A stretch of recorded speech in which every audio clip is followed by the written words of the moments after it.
From that day, we shared cafe lattes. Ooh, cafe lattes. Hello, good morning, everybody, and welcome to episode 10 of Having a Lovely Chat. Today's guest is a young musician, and he's about an actor, I'd say now. Yeah. Mr. David San Clair, how are you, pal? How's things? All good. What's going on? Good, yeah. Been busy away. Obviously now acting's quite new to me. Yeah. In the past, like 2 to 3 years now, but music's kind of it was the kind of the main thing for a while, and now obviously that film Love Lane United came out. It came out this year, but kind of film festival round, so it's not general release right away. But we shot that film 2 years ago, so it's mad to see you see the cast and crew again after 2 years, and it just takes you back to the moment. But So was that your first role? that's my first ever role. Right, yeah. so talk to us a little bit about that. So when did you get involved in that, or how did it come about? So it was 2023, and at that time I had these like accounts online for different acting, like LinkedIn basically for actors, where there was different jobs going, like small short films, ads, all that kind of stuff. What's it called? It was called Star Now. Star Now. Now it's a bit ancient, but yeah, It's only 2 years. Yeah, I forgot I had a profile on that. Okay. But I got a message one day off Jack Thornton, the director, and I thought this was spam because he was like, "I want you to audition for this specific role called Pat," and it was too specific that I thought, "Look, this is a bit bull, you know." Right, yeah. So I checked it anyway, and I said, "Look, you know, it'd be great. I'd be very interested." And we had a Zoom call then. So it was himself, Jack, and Cotton McQuillan, the co-writer. And I remember I was late to the audition. I nearly forgot. And I was about 10 minutes late. I came on, apologised or whatever. And then they wanted just me to read a certain part of a scene. And Pat was like, it was a main character, but I was surprised as well because it was such a main role. Yeah. And it was just out of the blue. And it was my first ever thing as well. Right. And did you go and do acting classes or any of that? I just kind of took a chance, so. I did a bit of I did Gaiety course back during like COVID time. And sure, like it was mostly online at that stage, but I loved it. Like acting was always something I was really fond of ever since I was really young, but I didn't take it that seriously until I was a bit older, like 22, 23. So I did the Zoom call audition, and they were laughing anyway when I was reading the lines, and they were saying, "Look, we're going to hire you on the spot." So basically it was just everything happened so fluid. It was just, I thought, look, there's some sort of scam here. This doesn't make sense. Yeah. But I got it straight away. It was a very indie, small budget film, and I arrived on set then that September, and I remember like just seeing it was up in Ballabay in Monaghan. Okay. And they had this old hotel, and they renovated it. They turned one of the rooms into this like student accommodation from like 2006. So the film is basically based on the director and his friends growing up in Love Lane and Mount Street in Dublin back during the Celtic Tiger era. Right, okay. So it's about Sunday League football. Yeah. And it's about the lead character, Benny. Basically, he's going nowhere with his life. He's going from job to job. And he starts this Sunday League football team with his friends. And it's really it's a coming of age kind of comedy, but it's very real and true to the sense of Irish culture growing up in Ireland. And I think a lot of young people, like including yourselves as well, like people that grew up during the early kind of 2000s will really relate to that. So, all right. Yeah. So is it released? General release will be next year. It's going to Italy now for Palermo and Bilbao. It's doing those festivals, so they're sports festivals they're at right now, and it's basically just in the middle of getting as much funding as they can. But I saw it twice. I saw it at the Galway Film Fleadh and then the Loud Film Festival there in Dundalk. Okay, nice. And it's how did you feel about looking at yourself on the screen like that? Is it grand? You know the way you see some actors and they're like, "Oh, I don't like looking at it." I had 3 kind of really prominent scenes where I had speaking roles, but yeah, it was an out of body experience. Like it's there, it's done, it's edited. You can't do anything about it. You just accept it. Yeah.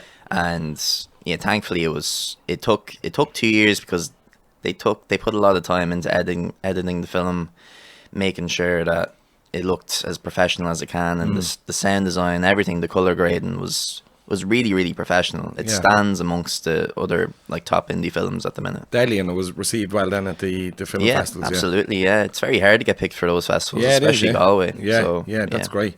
And so is it hoping to go into cinemas and stuff like that, or no? Or? Yeah, cinemas and probably streaming as well. Okay. I'm not too sure. This is where kind of I have no idea what they're going to do with it, because Jack himself, he's an editor, really. Okay. So he edited, directed, and wrote the film with Cahill. So he did an array of jobs, and obviously he's working on his next project at the minute. So yeah, I think the focus is to get it out in cinemas, get it to the Irish public.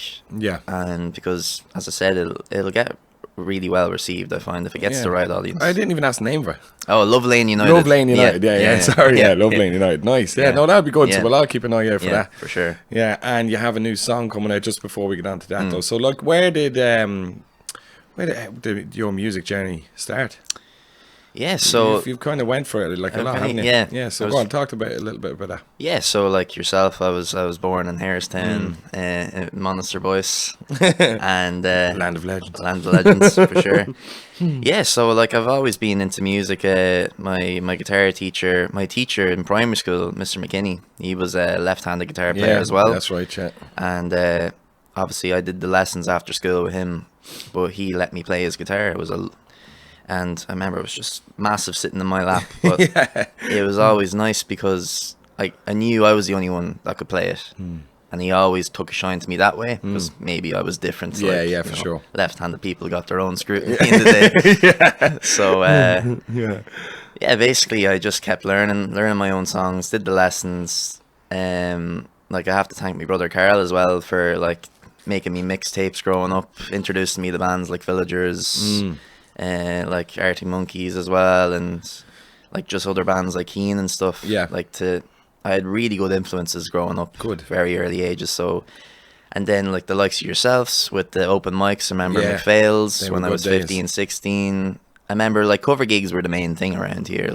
But then original, like your own original songs, it was a different level of confidence you had to put into yourself. So performing one or two of your own songs with a set of covers, that was kind of the true test of like, am I able to do this? Yeah. So definitely when I started to play my own music live, that kind of allowed me to, I don't know, play live more, I guess, just be more exposed to it, I guess. Yeah. I remember, I think I gave you your first gig at the open mic, did I? Yeah. Full circle. They were the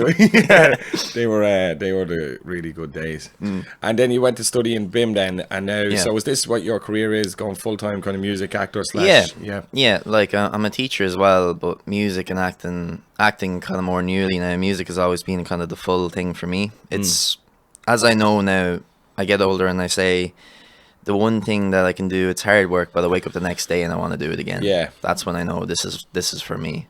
Because everything else is just, it's fine, but it doesn't give me that release that music does, that playing live does. And I can't lie to myself in that regard. So whenever I'm on stage, especially with my bands who I met in BIM, like you have that security as well of playing with brilliant musicians, but people there who believe in the project, who are they're there for the past 6 years as well. So we went through so much change in terms of style, genre, and I share as much as my kind of current success with them as myself. And are they still playing with you and stuff like that? Yeah, so Josh and Cam, they were the lads that played here in the Coffee Box. Yeah, nice lads. Callum was there as well, but Callum he's quite new. He's the babog of the group. He came in a year and a half ago, but they're all BIM lads. Yeah. So yeah, it was a great college for meeting your bands, playing those really cool gigs in the Button Factory, Whelan's. Do you think it's worth going to BIM?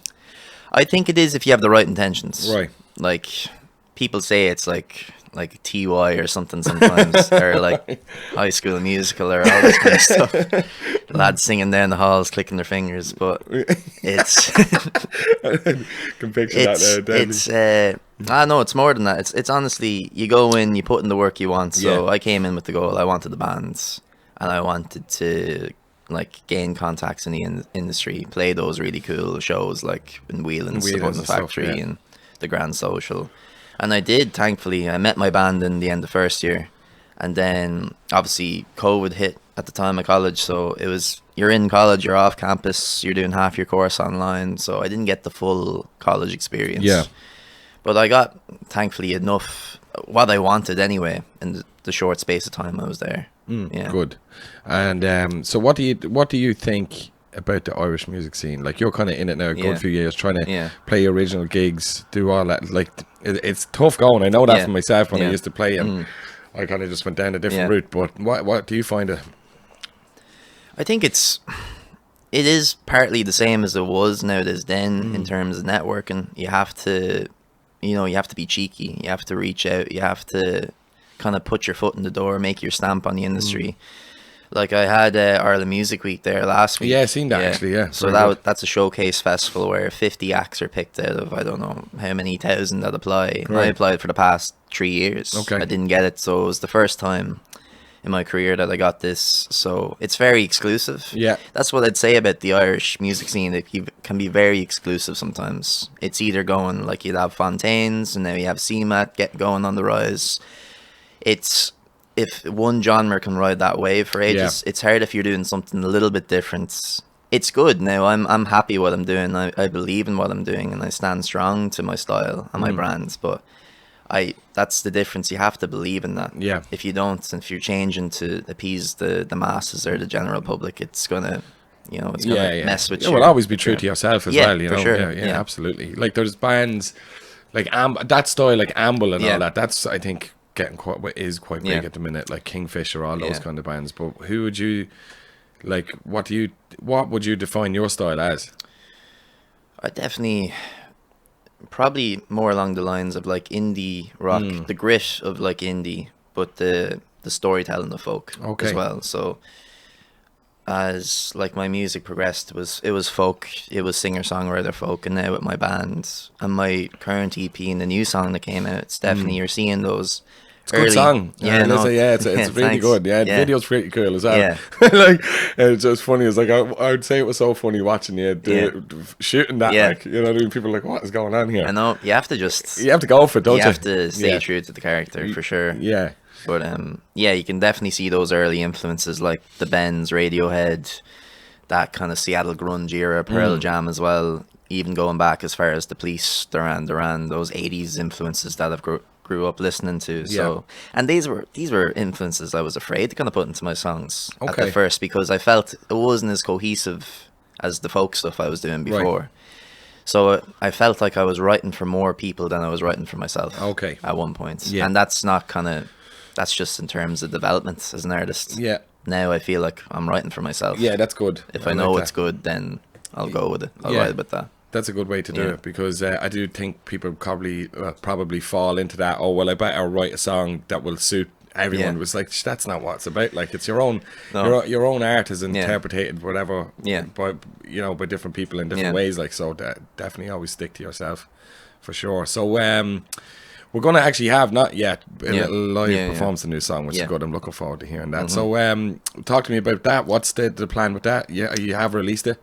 Yeah, so Round the Bend is that song we're talking about. That came out Friday 2 weeks ago now. And I was in Japan currently at the time when that released. So I did a video with my girlfriend Maya. She got a new Sony camera at that point, later on in the trip. So I thrifted this suit, blazer, shirt and tie in one of the vintage shops in Osaka. Thrifted? Yeah, thrifted. I like it. Yeah. You didn't buy it, I thrifted it. I thrifted it. I seeked it, I found it. Yeah. I used my fashion expertise. Right, okay, yeah. And basically I threw it on, walked around the streets, just kind of blended in with the crowd and emerged from it, and just kind of mimed the lyrics and stuff. Obviously, when it's filmed in silence with your headphones on, this man's cracked or he's tapped. Yeah, but, yeah. No, I seen there was definitely a few yeah. looks going. What is going on here? It was funny. But that's in But Japan. it's great. It's a cool song. Matches and matches, like, you know. Yeah, for sure. And like that's what I'm saying. I'm putting more of my personality into my music, and like the brand of David San Clair as well. Like we all wear these suits on stage, like 70s Wall Street. And it's like you're working your 9 to 5, and then you get to the venue, the stage, you let loose. And I kind of want to put that across, that I want to kind of fully amalgamate myself into David San Clair. Okay. Fully be that artist, be that person. So you're seeing that in the EP that's coming out. It'll be probably January, February next year. Nice. So that Round the Bend is going to be the second track of this EP. Another one coming out later November as well. So everything's kind of, I have a rough kind of 2-year plan in place for releases with an album as well tracked. So it's a matter of just getting like the right funding on board. And how do you find that? It's really tough. Like obviously anything I make with my job and teaching, like I put it towards my music.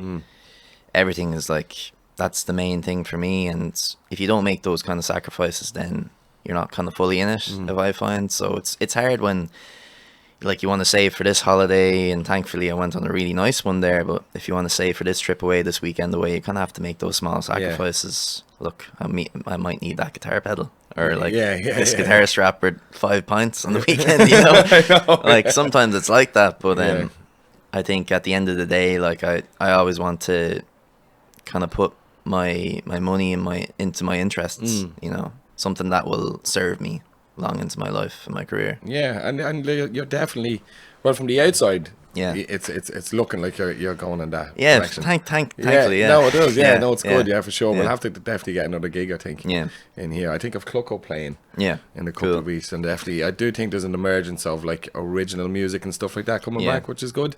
For sure. Do you know what I mean? Because I think ever since COVID, you know, bands and all that have seemed to disappear a little bit, hasn't it? Yeah, like I think. Like COVID was a really pivotal time for a lot of artists, everyone in the art sector, especially. Like for myself, I didn't write a song during that time, but I picked up piano as an instrument. So I said, look, I'll discipline myself in other areas. And then like during that time as well, I met Dan the Burke and J June and Drada, and I did my first EP with him. Yeah. And then is this the one you done this one as well with? We did this one as well, Grand. second EP, but we became best friends just through music. And like that's the thing now in like my adult years of my life now, I've met most of my friends now through my music. Nice. Which is brilliant, you know. You're 2 birds with the one stone. Yeah. You're definitely involved with really creative people and people who will just benefit your career, you know. You're bouncing off each other, so there's a lot of room to grow in that area. And in terms of like, you know, making money and stuff like that, though, it is quite difficult to do it just through music alone. Is that why you kind of was like, I'm gonna have the whole thing with acting as well, and you know what I mean, throw it all in? Acting was like, it's mad because like everyone's career is different. Like there's people younger than me playing huge arenas, big shows, and then acting now, I have an agent with acting. Okay. I'm still independent with music, but when I did Love Lane, an actor I acted with, his name is Fedja. His partner, Victoria, she was with a casting agency, and she put my name forward for the state savings ad that I did last year for On Post. And out of like, I think it was like 400, 500 people, 4 auditions, I got that part somehow, walking up and down Capel Street on buses now everywhere. And thanks to her for seeing my face and believing in that. Yeah. Then she left that agency, joined Morgan now, who I'm with. Okay. And said, look, come in, we'll get an interview going. Came in, got the contract and everything with them now. They represent me going forward. So deadly. Everything kind of fell into place very quickly with acting. Yeah. Whereas like music's different, you know. I've been releasing since like 2018 now, and still like independent, trying to figure out how I grow my brand more. It's hard, isn't it? It's very tough. It is hard. It's hard to know what way to go, and it does seem that to me music is very flooded at the minute. Yeah. Do you know what I mean? And it's just there's so much out there. Like how do you stand out? Or you know, how do you build yourself up? It's funny. Like I'd be looking at some bands, but it could take one song. And you're away, you know what I mean? It's crazy like that. That's why like Ireland Music Week was a real eye opener in terms of humility as well. you're seeing so many genres, diversity in that regard, but people who are so well established in their name, their brand, the band, everything. They're so like, they're going to be signed in the next couple of months. So that's who you're kind of competing against. You don't want to say the word competing. It can be a very vicious cycle, compare and contrast, but sometimes it feels like you're competing. Like there's, and then for sure. I look in a way, yeah. Especially if you're getting into a competition. No, for sure. And then you're meeting all these label reps and A&R reps, and you kind of have to really pitch to them. I know, do you find it hard to you kind of have to lick ass a little bit, don't you? Yeah, I showed up to the meetings. We had speed sessions there the morning of my gig last week. I showed up in the full suit and everything, had the business cards ready to go. It's like, look, I'll have to make them remember me. Yeah. Even if they don't remember my words, I'm going to make them remember my appearance somehow. Okay. So it's those little things, like being cheeky, even if they kind of think, look at this lad, like, what's he doing? Yeah. Like, they'll still remember me, good or bad. Yeah, so I know what you mean, yeah. So it's all about leaving that mark. What did you do? I just showed up, had my grey suit on. It was Carl's suit as well. That's the beauty of having a lawyer as your brother, You get his easy picking. So I'll take that Louis Copeland off. You're not wearing that'll do, yeah. Does he know you're robbing the suits? He just gives them to me. Oh, that's good. Yeah, but they're going to a good home, thankfully. I show up in the suit, and anyway, we're meeting 24 different people. These could be booking agents, sync agents, people that are representatives of different labels, and this is UK, US, and parts of Eastern Europe as well. So you have to go in with your pitch. Oh, look, I'm David San Clair. I've been releasing since this many years, and I have this EP coming out. And then I made a website with a QR code that would take you to the EP and all this kind of stuff, and making everything as accessible as I can, easy for them, because they're probably getting hundreds of emails every day, and that's why I said you have to come in and make your mark, make yourself memorable in any sort of way you can. And thankfully, the goal was to pull them all to my gig that evening in the Grand Social. So I had a packed showcase, thankfully, and it's just kind of like, how did that go? Brilliant. Yeah. It was a long day because the meetings were at like 9 a.m. Then I wasn't playing till 10 that night. Okay. So it was kind of like you're hanging around all day. Yeah. You can't really enjoy the other gigs, I find, when you're playing. You're just thinking of yours. You're just thinking your own one. And then when the band showed up later that night, I kind of felt a little bit more calmer. Because I'm seeing people I'm familiar with now. So then we went on, and thankfully everything worked. That was kind of a sign for me to go, we're going to have a great gig. And we had 30. And it went good. Yeah, 30 minutes to play our best stuff, and couldn't have been happier. What was the feedback from any of the agents or any of that crack? Agents loved it. Like, a couple of people came up after the set to introduce themselves. I know there's like nothing's set in stone at these things. Sure. You could be sold, anything at that point, but you always have to keep grounded and appreciate the feedback that you get. So I just been emailing them back this past week and hopefully set up meetings with them. But like, yourself, like it's just plugging away, isn't it? It's plugging away and just networking. That's the main thing. And so what do you think is your biggest gig to date, or your biggest?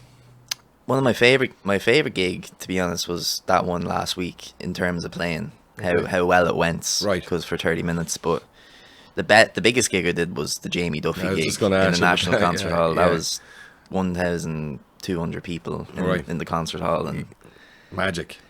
Yeah, he's doing very well, isn't he? I was actually supposed to go see him. Yeah, but I ended up, Ruth was on call and I couldn't go to the gig, so I would have loved to see him. He was playing on Tawn, I think, Wednesday night. But he's doing pretty good, and that was a great gig for you to get. Yeah, like all I did was reach out to him on TikTok one day. He put up a cover, and he liked one of my covers, and I was, look, let's do a bit of writing sometime. So we went into Dan's place, did a little writing session one day. And then 4, 5, 6 months later, I get a text off him saying he wanted to support me in the National Concert Hall. Wow. So that's the power of staying in touch, making those contacts. Yeah, little networking and all that. I think he's like the Irish Unadi. Yeah, do you know? Definitely. He's really good. So hopefully I'll get him on the podcast sometime. Yeah, for sure. That'd be nice. Like, he's just a lovely lad. Like, he's just the same, like, just very chillaxed. Like, he's very young as well. He's only like 22, 23, so... And he's doing these massive gigs at the minute. So. Yeah, brilliant. Yeah, it's probably a niche enough kind of style as well. You know what I mean? Because obviously it's not really lyrical as such. No. It's just kind of it's music, but it's Yeah. beautiful music. Oh yeah, for You know sure. what I mean? It's music that doesn't need lyrics to tell you to make you cry. Yeah, and super accessible as well to everyone. Yeah, no, it is. Yeah, Yeah. definitely. But yeah, we kind of skipped by something there. The post office ad. The post office ad, yeah. What was that? Ah, it's mad now because that came out the same day as the Jamie Duffy gig on Paddy's Day this You're year. joking me? Yeah. Wow, that was a big day for you. It was a very big day. I was like, geez, look, I'll win the lotto now when I go into the shop. Yeah. So I got a text there now saying, geez, Dave, I saw you in the telly now. And I was like, send me that ad really quick. And I remember seeing it for the first time. And all I'm doing, I'm just walking up and down the street. But it felt very out of the body. Like seeing that for the first time. Like it didn't feel real. Like I knew, I was like, oh, they're going to give me like 5 seconds or something. They're going to edit me out. Because I was there all day. But no, I got full 45-second length video. Yeah, no. And all the close-ups, the angles, everything. And yeah, no, it was a very like big moment for me in my life, definitely. For sure. Yeah, like in terms of exposure and everything, like. Because I didn't know about it, and then I think I was at the cinema. Yeah. And then I was like, what? Yeah. What is going on here? That was pretty cool. Like. I saw myself at the cinema. Did you? I started sinking into the seat. I was like Homer going back into the bushes. Oh dear God! Yeah. No way. Yeah. And so that was a pretty good experience. Yeah, for sure. It's still going now. It's on, No, yeah, I'm pretty sure it is. It's on posters and everything. I'm driving into work and I see it on the billboard. Do you ever get like stopped or heckled or any of that kind of crap? Like it's the post office guy. Yeah, like people that kind of vaguely know me Okay. would say it, but I've had people online now saying you look pretty like the guy on post, and I'm like, nah, it's me doppelganger. So. Oh right, okay, yeah. Yeah. No, that is cool. And did you get anything else then off of that? Not yet. At the minute, I guess I got the agency I'm with now off it. So like right now, I'm just applying for different roles, and I was away for the past 3 weeks, so I couldn't really audition. And my agent was out of the country as well, so now I guess for this winter time is hopefully something comes up and I have to look myself for any sort of productions. Like I'd love to get something that's a bit, I guess, like a TV show or a film. Like we'd all love that for sure, but something that's consistent, I guess. Yes. That I'm working for a couple of weeks to months and something that allows me to be creative for an extended period of time. Would you have a particular style of character you'd like to play? I was saying anything. Like I'd play anything from like a killer to serial killer, serial killer to like a rom-com or like any role. Like as I said, David San Clair, like the CEO stuff. It's a character. Yeah. And I love making up characters. Improvisation is something I've done all my life. So. Acting's never been strange to me. It's just now it's a bit more professional and there's cameras and stuff and anything really kind of. You ever get nervous? A little bit, but it's like before a gig, like I nearly feel sick sometimes. But once I'm on and I start playing, something just clicks. Yeah, I don't know right. what it is. Maybe it's my alter ego, or yeah. Maybe I should get that checked out. But it's working. No, so far. I understand that. Yeah. Yeah, it is. It's you feel comfortable and natural on stage. You know, and it's the same. I often wonder that, like, especially in front of the cameras, is it the same feeling? Yeah. You know, maybe not with a live performance, but is it close for you? For the camera, it means look, this take is gonna be permanent. So anything I do here is permanent. Oh yeah, okay. So I have to nearly forget the cameras in the room. Like, I don't really forget the audience in the room because I feed off the audience. Yeah. But the camera as well. I like this. I feed off the pressure sometimes. Like, I work really well under pressure if it's something I feel that I'm quite good at or competent in. So, like, acting, I never felt out of place, even arriving to the Love Lane set. Like, for any roles I didn't speak, I always throw in something improv. Okay. So, look, Jack, you can take it out if you want. Yeah. But I'll say it for the crack, because you have to be cheeky, you have to do as much as you can with your character in that scene. And, like, there was a few things I did improv-wise that stayed in the final cut. Okay, wow. That's good. That's what I'd like to do, like, kind of act as though you're, like, the main character, even though you're not. but not like take the shine off anyone else, but do as much as you can with your character. To kind of improve your character, I suppose. It helps your acting as well, ultimately. Just on the whole improv, like the directors and the other actors, do they mind that? No. So it's all good. Like, you're not putting anyone off, or no. Okay. And like my kind of first impression of like other actors, I thought, look, geez, there's going to be some amount of egos on set here now, like people that are signed to different agents and stuff. But no, lovely, sound people, just the same as me, trying to make a career, make a living in this. And we just got very close, like in the couple of weeks that we were doing it, and then we kind of go, look, I'm going to try this out for this scene. And they're like, oh yeah, good idea. Or maybe like I'd discuss it beforehand with them. I wouldn't throw them. Just to throw it in off the cuff. But if it works and I believe in it, I'll do it. Okay. It mightn't need an explanation, but I'll do it. Yeah. It just has a good feeling. That's right, because I've often wondered that, like, because, like, you know, like how people are going to react. That's not in the fucking scene. Yeah. Do you know what I mean? Yeah. The last thing you want is that to happen. DiCaprio broke his hand or something. Yeah. I remember that. What was it? The Glass or something? Django, Django, yeah. Jeez, I remember watching that. Like, how could you even keep in character with that, though? You know what I mean? You pissing blood. There's the actor Daniel Day-Lewis. He'd be my favorite of all time. He's amazing. Like, I remember he did My Left Foot.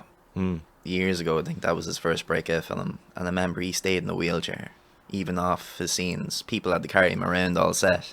Now I think that's a bit over the top now, because you're constantly in character, and you don't break it at all. But he's very strict in what he does. Even in Gangs of New York, set in the 1800s, he wouldn't take antibiotics when he got sick because they weren't made at that time. Jesus. So there's that level of dedication that I admire, but I'm not sure if you want to go to that level. Maybe I have to if I really want a certain scene or role. So I suppose you just kind of have to judge it when it's there in front of you. Yeah, for sure. You know what I mean? So I hope. I'm just wondering. So what's next on the horizon?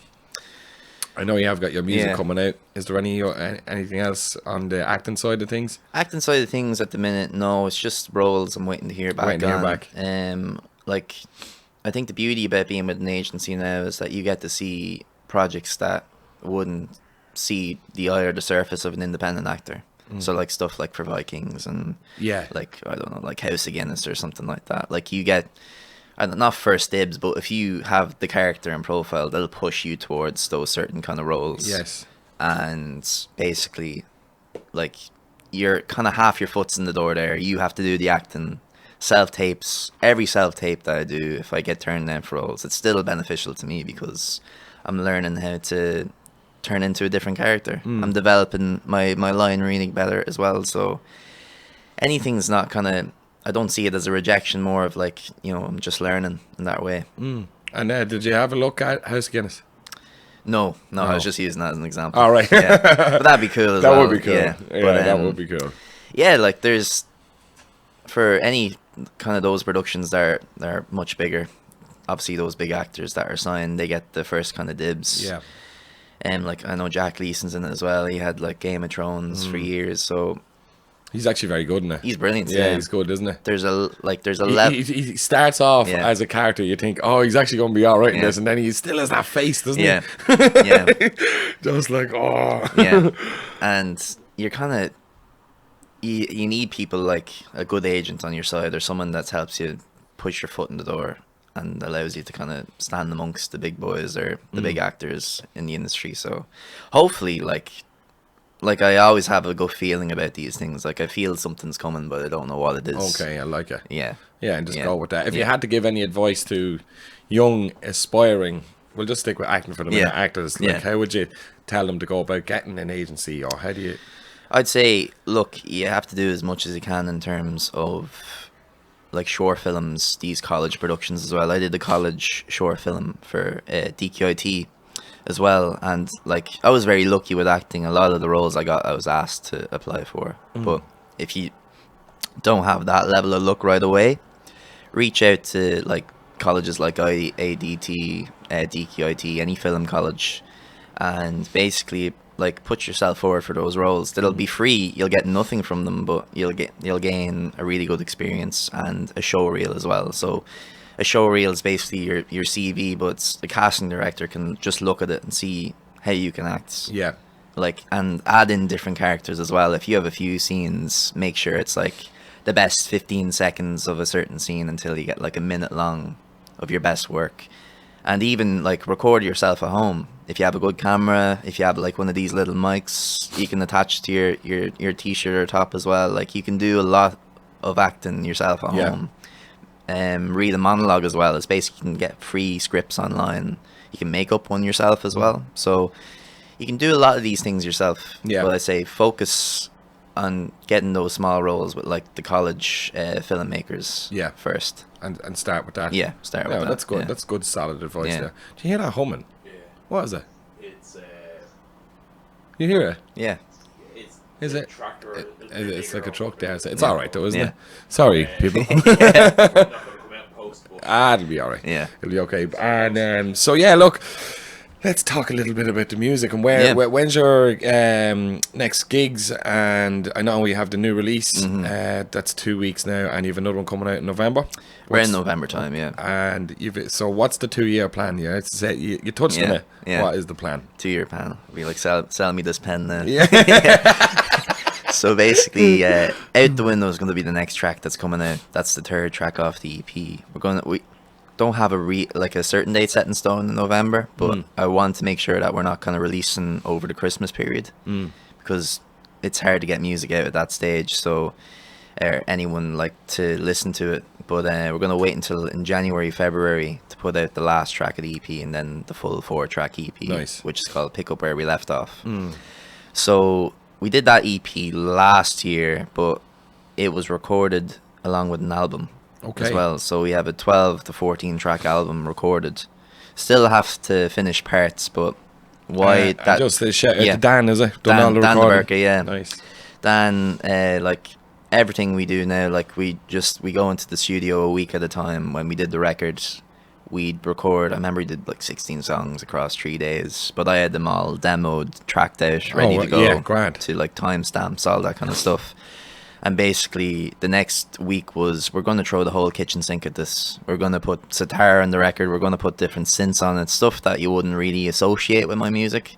But we put it in, and we said, look, we'll find an area for this where it blends in. It doesn't poke out too much, but it adds that level of atmosphere to the track. So definitely the production on this record and this EP is way different to my earlier stuff. And certainly it's definitely the sound that I was going for so long. Why it's taken so long is because I wanted the EP to come out first as a taster. I wanted something that it's a 4-track EP. This is what's going to come. That I can sell to potential, labels and stuff that want to come in and help with the record, because as you know yourself, like, it's so much money. The EP itself was a couple of thousand to record, mix, master, and then that's all from my own pocket as well. So is there any grants and stuff you can get? Or there is, There's the do you go down that route? Or? I do, yeah. Is it difficult? It is, because you're in a pool amongst thousands of other artists in the country. Now, there's the basic art scheme that I think in the budget there this week. That's right. They made it permanent, so like I'm going to apply for that again in January. So there's going to be so many people in for that, but you kind of have to make your claim, like, why do I deserve this? Like, map out the plan like I'm talking about now, and like have a lot of detail about it, what I want to do, what realistically can happen. For me, live is the most important thing. I want to get on either a support tour with a band or a string of dates across the UK, try to break out of Ireland a little bit, but also build my following here. Because we look at streams and everything and social media very, very strongly as an artist, and anyone is an influencer in this country, but realistically, it's how do you make money off this? How do you make it tangible? How can you make sure people are going to show up to your gig, buy a t-shirt and sign up to your mailing list? You have to look at the 10 to 15 people that are diehard fans now, and how are you going to take them in? How are you going to make money off them every month? Like, ethically as well. But like, look, here's a link to the song before it's out 2 weeks in advance. Here's a t-shirt. Thanks so much for the support. Bringing them in, making them a part of the experience, and it's authentic as well. Like, I want to like make money off this. I want to be an artist full time. You need to make a living. But I want to do it. I want to make a living doing what I love. and obviously you have to go back to what worked years and years ago, selling physical copies, getting vinyl back, and it is coming back. It is definitely, yeah. Got, like, country music now and like folk music as well, like Amble. It's super accessible, and like they're selling out America, and now they're going to Tokyo now as well. Like, yeah. It's mad. It is mad. And when it works, it works. Yeah. So that's what I'm building towards right now. Okay. Yeah. Because what I found with Amble is that they had that song "Lonely Island," and then that just took off, wasn't it?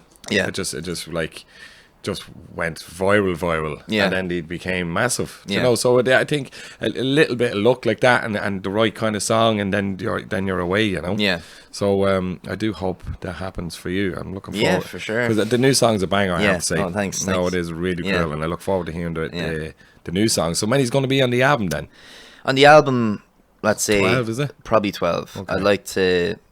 I'll have to kind of go into the studio, and when we're doing the rest of the songs, like really pick like what's gonna come out first on the record, what we're gonna finish off with, because the record now, it's such a cohesive piece of work from start to finish, and you don't want to do too much chopping and changing to it, because then you can tell as a listener as well, look, this has been altered, or there's something different here, something doesn't belong. But everything right now kind of, it rolls track by track, and definitely now where I am currently as an artist, I feel most confident in my writing and in performing as well. So it's, when you know your brand and you know your image, it's half the battle. Like, a lot of artists are really big now. That's a very good in the point. industry, but they mightn't have their brand or their image, so they're constantly chasing where they're gonna go. Maybe they have that one viral or hit song, but they can't have anything to fall back on. So maybe in my case, I'm very lucky that I have like the maturity and, you know, the growth as an artist, and knowing who I am and what I want to release, having that full autonomy over myself. Yeah. That no one can take it away, because people are going to come in with all these sort of deals, hopefully now, and they're going to want to take away your music. Yeah. But to know who you are and what your music stands for, no one can take that away. Yeah, that's good. And that's then good. you want people, like, the artists always hold the standing ground. Yeah. People forget that, artists And forget if that. I suppose you're after releasing all this to this point, so do you know what I mean? You have to get to this point on your essentially on your own. Yeah. You know. Yeah. Which is great, you know. But well, look, best of luck with Havin, with the release of Havin. Thanks for coming in today. I think we're going to do a little bit something different. We're going to finish off the episode with with a acoustic version of the song. Yeah. So give us the full name, and then where you can get it, your Spotify handles, little sign off piece. This is just send me the pen, baby. Send me the pen. So this track is called Round the Bend. It's the second track off my upcoming EP, Pick Up Where We Left Off, which will be released in January or February 2026. My Instagram handle is David San Clair. Same for Twitter, same for TikTok as well. My website's www.davidsanclair.com, and you'll find everything there in terms of gigs and releases. I also have a show this Saturday in Whelan supporting the Blue Tones. If you can make it to that, please. And thanks so much. Thank you, Dottie. All right. Thank you, David. And hope you enjoyed this tune. I can't wait to hear it. And thanks for coming in, David. Yeah, thank you. All right.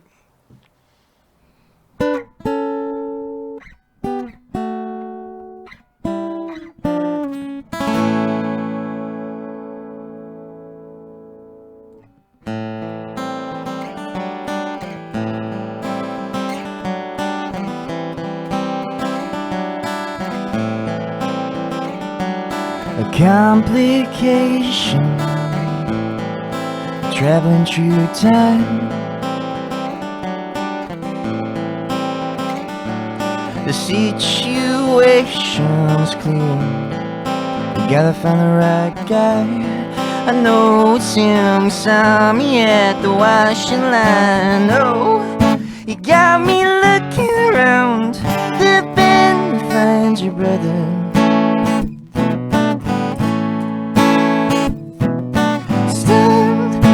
Take a look inside, rewind and save your whispers.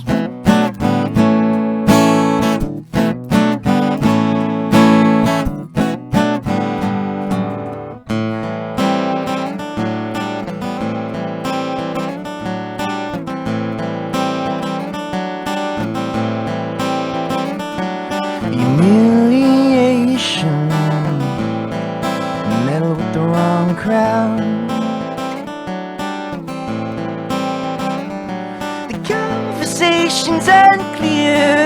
at my bed, sipping on a 40-year-old beer.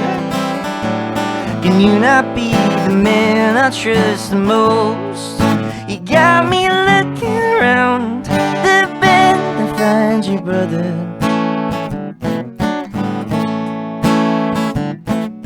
Stop, take a look inside, rewind and save your whispers.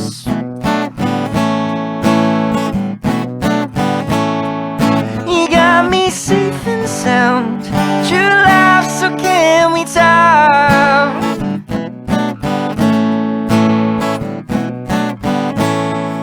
You got me looking around, you got me looking around the bend, the bend, the bend.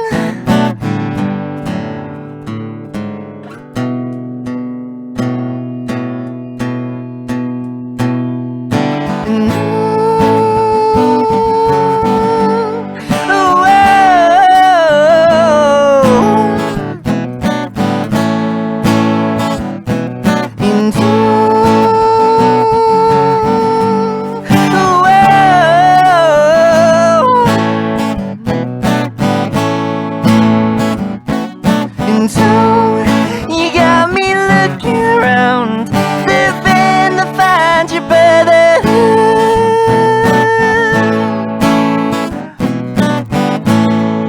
You got me looking around, you got me